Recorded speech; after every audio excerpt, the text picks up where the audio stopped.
ಮೊದಲಿಗೆ 1 kg ಆಗೋಷ್ಟು ಕೀಮಾನ clean ಮಾಡಿಸ್ಕೊಂಡು ನೀಟಾಗಿ ಕೀಮಾ ಹೊಡಿಸ್ಕೊಂಡು ವಾಶ್ ಮಾಡಿ ಸ್ವಲ್ಪ ಅರಿಶಿನ ಹಾಕಿ ವಾಶ್ ಮಾಡಿ ನೀರಿಲ್ಲದೆ ಇರೋ ಥರ ನೋಡ್ಕೊಬೇಕು. ಒಂಚೂರು ಕೂಡ ನೀರಿರಬಾರ್ದು. 1 kg ಇದೆ ಇದು. ಸೊ ನಾನಿಲ್ಲಿ 2 ಸೆಟ್ ಆಫ್ ಇಂಗ್ರೀಡಿಯೆಂಟ್ಸ್ನ ನಿಮಗೆ ತೋರಿಸ್ತೀನಿ. ಫಸ್ಟು ಸಾರಿಗೆ ಏನು ಹಾಕಬೇಕು, ಕೀಮಾಗೆ ಏನು ಹಾಕಬೇಕು ಅಂತ. ಮೊದಲಿಗೆ ಸಾರಿಗೆ ರುಬ್ಕೊಳ್ಳೋಕ್ಕೆ ಈರುಳ್ಳಿ ಬಂದು, ಬೆಳ್ಳುಳ್ಳಿ ಸ್ವಲ್ಪ ಜಾಸ್ತಿ, ಶುಂಠಿ ಸ್ವಲ್ಪ ಕಡಿಮೆ, ಹಸಿಮೆಣಸಿನ್ಕಾಯಿ, ಧನಿಯಾ ಪೌಡರ್, ಖಾರದ ಪುಡಿ, ಮತ್ತು ಇದು ಮಟನ್ ಮಸಾಲ, ಹುರಿಗಡಲೆ, ಚಕ್ಕೆ, ಲವಂಗ ಮತ್ತು ಏಲಕ್ಕಿ, 1 ಟೊಮೆಟೊನ ತೊಗೊಂಡಿದ್ದೀನಿ, ಮತ್ತು ಕೊತ್ತಂಬರಿ ಸೊಪ್ಪು. ಇಷ್ಟು ನಾವು ಸಾರಿಗೆ ರುಬ್ಕೊಳ್ಳೋಕೆ ತೊಗೊಂಡಿದ್ದೀವಿ. ಈ ಎಕ್ಸ್ಟ್ರಾ 2-3 ಪೀಸಸ್ ತೊಗೊಂಡಿದ್ದೀನಿ ಸಾರಿಗೆ ಹಾಕೋಕ್ಕೆ, ಯಾಕಂದರೆ ಅದು ಮಟನ್ ಫ್ಲೇವರ್ ಬರಬೇಕು ಸಾರಲ್ಲಿ. ಅದಕ್ಕೋಸ್ಕರ ಸ್ವಲ್ಪ ಫ್ರೈ ಮಾಡ್ಕೊಳ್ಳೋಕೆ ಅಂತ ತೊಗೊಂಡಿದ್ದೀನಿ ಸಾರಿಗೆ. ಈಗ ಕೀಮಾಗೆ ಸಣ್ಣಗೆ ಹೆಚ್ಕೊಂಡಿರೋ ಈರುಳ್ಳಿ 1, ಮಟನ್ ಮಸಾಲ, ಶುಂಠಿ, ಬೆಳ್ಳುಳ್ಳಿ ಮತ್ತು ಹಸಿಮೆಣಸಿನ್ಕಾಯಿ ಪೇಸ್ಟು, ಮತ್ತು ಕೊತ್ತಂಬರಿ ಸೊಪ್ಪು ಸಣ್ಣಗೆ ಹೆಚ್ಕೊಂಡಿರೋದು. ಸ್ಟವ್ ಹಚ್ಕೊಳ್ಳೋಣ. ಸ್ವಲ್ಪ ಇದು ಹುರ್ಕೊಳ್ಳೋಕ್ಕೆ ಎಣ್ಣೆ ಹಾಕ್ಕೊಳ್ಳೋಣ.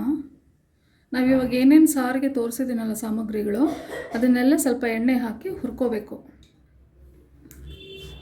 ಮೊದಲಿಗೆ ಬೆಳ್ಳುಳ್ಳಿ ಹಾಕ್ಕೊಳ್ಳೋಣ. ಚೆನ್ನಾಗಿ ಫ್ರೈ ಮಾಡ್ಕೊಳ್ಳಿ ಬೆಳ್ಳುಳ್ಳಿನ. ಇವಾಗ ಚಕ್ಕೆ, ಲವಂಗ ಮತ್ತು ಏಲಕ್ಕಿ ಇದನ್ನು ಫ್ರೈ ಆಗಬೇಕು. ಈರುಳ್ಳಿ,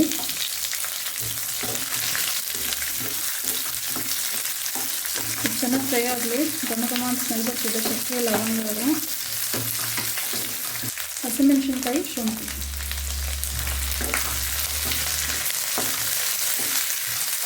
ಸೊ ಇವಾಗ ನಾವು ಕೊತ್ತಂಬರಿ, ಇಲ್ಲಿ ಕೊಬ್ಬರಿ ಆವಾಗಲೇ ನಾನು ತೋರಿಸಿಲ್ಲ, ಸ್ವಲ್ಪ ಕೊಬ್ಬರಿನೂ ಹಾಕೋಬೇಕು. ಖಾರದ ಪುಡಿ, ಧನಿಯಾ ಪುಡಿ, ಮಟನ್ ಮಸಾಲ, ಹುರಿಗಡಲೆ, ಕೊಬ್ಬರಿ ಇದನ್ನೆಲ್ಲ ಒಟ್ಟಿಗೆ ಹಾಕ್ತಾಯಿದ್ದೀನಿ. ಟೊಮ್ಯಾಟೊ ಮತ್ತು ಕೊತ್ತಂಬರಿ ಸೊಪ್ಪು ನೀವು ಹಾಗೆ ಹಾಕ್ಕೊಳ್ಳಿ.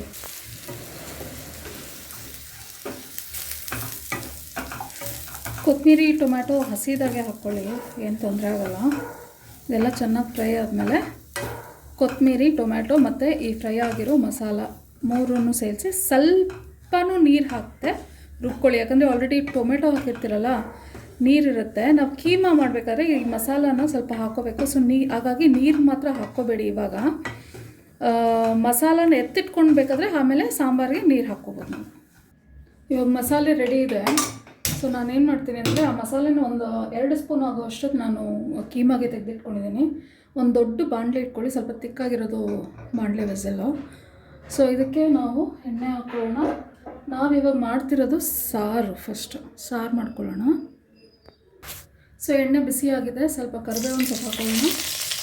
ಆಮೇಲೆ ಸ್ವಲ್ಪ ಅರಿಶಿನ, ಆವಾಗಲೇ ನಾನು 3 ಪೀಸಸ್ ಎತ್ತಿಟ್ಕೊಂಡಿದ್ದಲ್ಲ, ಅದನ್ನು ಹಾಕಿ ಎಣ್ಣೆ ಸ್ವಲ್ಪ ಫ್ರೈ ಮಾಡ್ಕೊಳ್ಳೋಣ. ಆ ಪೀಸಸ್ ಸ್ವಲ್ಪ ಫ್ರೈ ಆಗ್ತಾಯಿದೆ.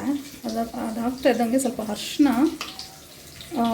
ಸ್ವಲ್ಪ ಉಪ್ಪು, ಇದು ಚಿಕ್ಕ ಸ್ಪೂನು. ಸೊ ನನಗೆ ಎಷ್ಟು ಬೇಕೋ ಅಷ್ಟು ಹಾಕ್ಕೊತಾ ಇದ್ದೀನಿ. ನೀವು ರುಚಿಗೆ ತಕ್ಕಷ್ಟು ಉಪ್ಪು ಹಾಕ್ಕೊಳ್ಳಿ.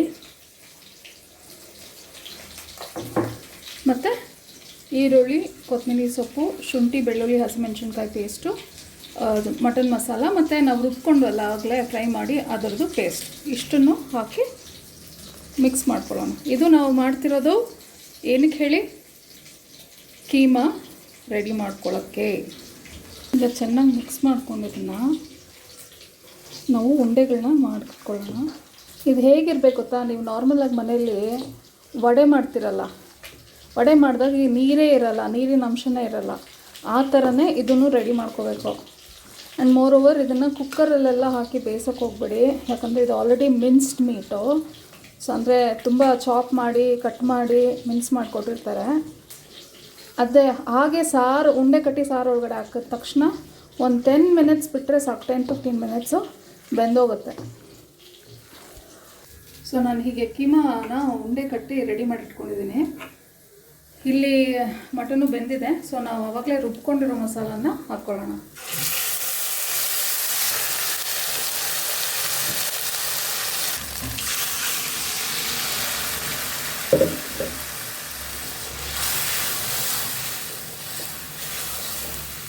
ಗ್ರೇವಿ ಚೆನ್ನಾಗಿ ಬೇಯಬೇಕು.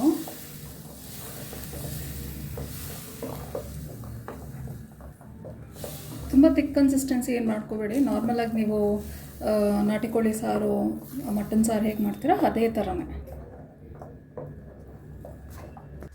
ಉಪ್ಪು ಹಾಕ್ಕೊಳ್ಳಿ, ನಿಮ್ಗೆ ಎಷ್ಟು ಬೇಕೋ ಅಷ್ಟು ರುಚಿಗೆ ತಕ್ಕಷ್ಟು. ಈ ಮಸಾಲ ಒಂದು ಕುದಿ ಬರಲಿ, ಬಂದ ಮೇಲೆ ನೀವು ಕೀಮಾ ಹಾಕಿ. ಇವಾಗ ಇದೊಂದು ಕುದಿ ಬರ್ತಾ ಇದೆ ನೋಡ್ಬೋದು ನೀವು. ಇವಾಗ ನಿಧಾನಕ್ಕೆ ಹಾಕ್ಕೊಳ್ಳಿ. ಇವಾಗ ಹಾಕಿದ್ದೀನಿ. ಇದು ಹಾಕಿದ್ಮೇಲೆ ಮಿಕ್ಸ್ ಮಾಡೋ ಹಾಕಿಲ್ಲ.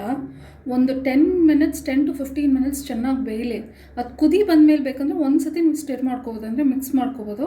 ಮಿಕ್ಸ್ ಮಾಡಿಬಿಟ್ಟು ಮತ್ತೆ ಬೇಯಕ್ಕೆ ಬಿಡಿ. ಸೊ ಇವಾಗ ಒಂದು 10-15 ಮಿನಿಟ್ಸ್ ಬೇಯಲಿ, ಮತ್ತೆ ಸಿಗ್ತೀನಿ. ಇವಾಗ ನೋಡಿ ಚೆನ್ನಾಗಿ ಬೆಂದಿದೆ. ಈಗ ನೀವು ತಿರುಗಿಸೋದಾಗ್ಲೂ ಅದು ಹೊಡೆಯಲ್ಲ ಉಂಡೆ. ನೀವೇನಂದರೆ ನೀವು ಹಾಕಿದ ತಕ್ಷಣ ತಿರುಗಿಸ್ಬಿಟ್ರೆ ಉಂಡೆ ಹೊಡೆದೋಗುತ್ತೆ. ಇವಾಗ ಕೀಮಾ ಸಾರು ರೆಡಿ. ಇದು ಒಳ್ಳೆ ಕಾಂಬಿನೇಷನ್ ಯಾವುದಕ್ಕೆ ಅಂದರೆ ಮುದ್ದೆ ಕೀಮಾ ಸಾರು ತಿಂತಾಯಿದ್ರೆ ಇನ್ನೂ ತಿನ್ಬೇಕನ್ಸುತ್ತೆ. ನೀವು ಟ್ರೈ ಮಾಡಿ ನೋಡಿ, ನನಗೆ ಹೇಳಿ ಹೇಗೆ ಬಂದಿದೆ ರೆಸಿಪಿ ಅಂತ. ನಿಮಗೆ ಈ ವಿಡಿಯೋ ಇಷ್ಟ ಆದರೆ ಲೈಕ್ ಮಾಡಿ, ಶೇರ್ ಮಾಡಿ ಮತ್ತು ಕಮೆಂಟ್ ಮಾಡಿ ಚೆನ್ನಾಗಿದೆಯಾ ಚೆನ್ನಾಗಿಲ್ವಾ ವಿಡಿಯೋ ಅಂತ. Thank you for watching.